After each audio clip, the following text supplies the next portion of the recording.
Apakah fungsi jalinan adat istiadat Melayu Negeri Selangor yang dilaksanakan oleh Padat? Peranan Padat itu sendiri adalah mengkaji, menyelidik, mengumpul segala maklumat, dan warisan ini yang mana kita bukukan hasil kajian dan juga kita pamerkan. Yang kita pamerkan kita letak di dalam museum. Contohnya adalah kerja-kerja ekologi. Jadi kerja-kerja ekologi kita akan buat jumpaan. Daripada jumpaan itu kita akan pamerkan untuk makluman kepada orang ramai atas warisan peninggalan masyarakat dulu. Rumah tradisional Bugis ini adalah kepunyaan Tok Sidang Zainal Muhammad Taib. Generasi yang tinggal di rumah ini adalah generasi keempat Tok Sidang Zainal. Rumah ini dipercayai dibina sendiri oleh Tok Sidang Zainal yang merupakan seorang tukang dan dibantu oleh seorang kenalan beliau yang berketurunan Jawa. Apakah istimewanya rumah Bugis ini? Rumah ni salah satu rumah peninggalan yang dalam kajian kita hanya tinggal satu ni, iaitu rumah Tok Sidang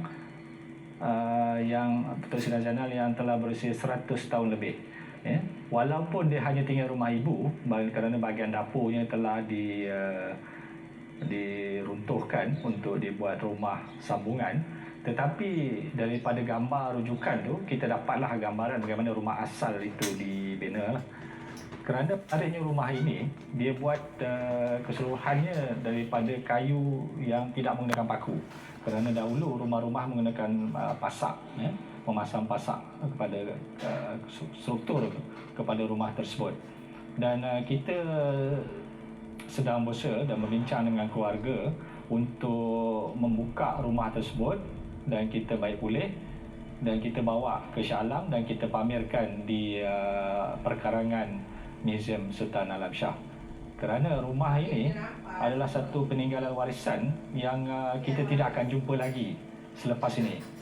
Kerana masyarakat di sekarang lebih bertumpu kepada rumah-rumah yang batu. Rumah papan yang beratap rumia ini berbumbung tinggi dan mempunyai loteng.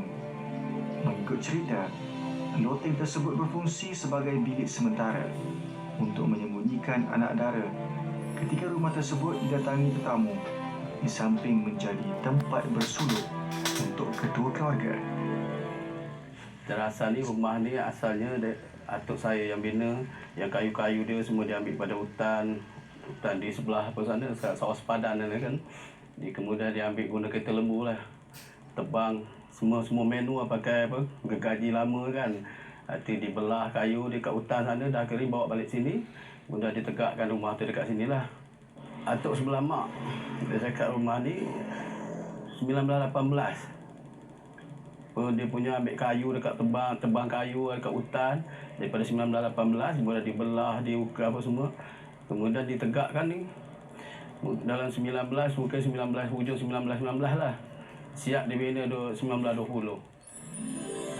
Selain seni bina yang kreatif dan inovatif, rumah ini juga dilengkapi dengan ukiran lengkap tebuk tembus yang dikenali sebagai ram-ram yang berfungsi sebagai lubang angin.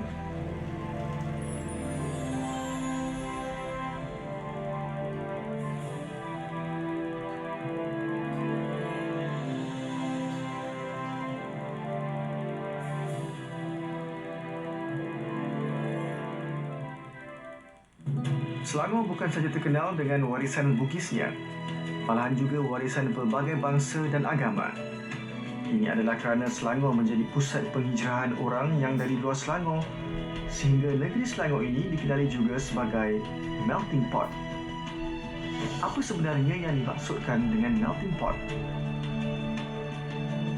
Negeri Selangor merupakan antara negeri yang termaju di Malaysia dan sudah tentu pasaran ekonominya juga maju, besar dan terbuka, setanding dengan negara-negara barat dan Eropah. Bidang perindustrian, pertanian, pendidikan, perniagaan runcit dan perkhidmatan telah membuatkan Selangor sebuah negeri yang menawarkan sumber rezeki kepada rakyat Malaysia dari luar Selangor. Pelabuhan Kelang adalah bukti kepada kemajuan Selangor. Selain menjadi pelabuhan penting pada negara, ia juga menjadi daya tarikan kepada para pelabur asing untuk melabur di negeri Selangor. Jadi, apakah lagi faktor yang menjadikan Selangor sebagai melting pot negara?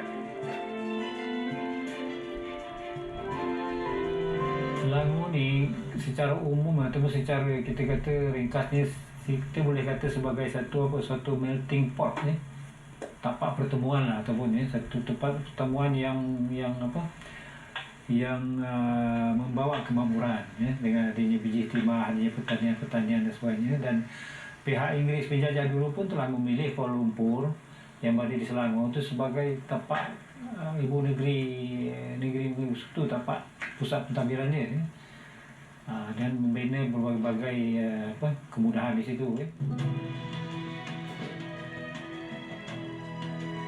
Negeri Selangor pernah menjadi pusat perlombongan biji timah utama negara, terutama pada abad ke-19. Antara kawasan-kawasan utama yang menjadi tapak perlombongan adalah Kuala Lumpur sendiri. Negeri Selangor mula menjadi daya tarikan pihak Inggeris, dan kedatangan Inggeris ke Kelang menyebabkan pemerintahan Selangor tergugat disebabkan berlakunya kekacauan yang disebabkan oleh kongsi gelap. Kuala Lumpur sendiri pernah menjadi ibu negeri Selangor selepas pembentukan negeri-negeri Melayu bersekutu antara Selangor, Negeri Sembilan, Perak dan Pahang. Kini Kuala Lumpur telah menjadi ibu negara Malaysia dan sudah pastinya Kuala Lumpur merupakan warisan emas kepada Selangor dan juga Malaysia.